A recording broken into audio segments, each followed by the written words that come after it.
Sentivamo delle differenze tra le regioni nelle riaperture. L'unico presidente che non ha accolto l'accordo raggiunto con il governo è De Luca, quello della Campania, che nell'epoca del Covid-19 torna sulla scena. Sentiamo Alessandra Carli.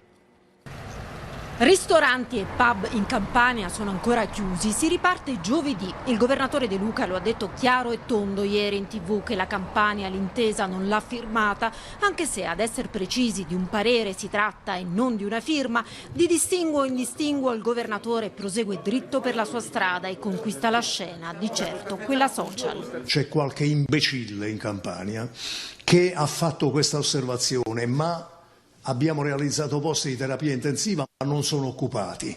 Chiediamo scusa al virus se non gli abbiamo fatto compagnia. Anche lui ha la sua bestia che amplifica la comunicazione oltre a un'insuperabile ironia, tanto che gli interventi su Facebook sono ormai un appuntamento fisso ogni venerdì.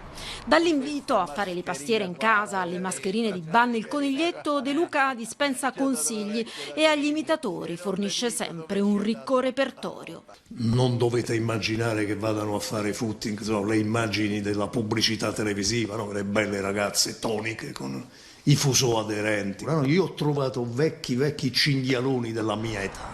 Non è l'unico governatore ad aver fatto parlare di sé in queste settimane, intanto sui social continua a spopolare tra cinghialotti e lanciafiamme. Vieni, Salvini. Quando parli della Campania, Salvini, ti devi alzare in piedi. Sì, ma non c'è e Salvini. I suddetti piedi te li devi lavare, fare la pedicure, impanare di borotto. Ma per L'FCA chiede una linea di prestito garantita dallo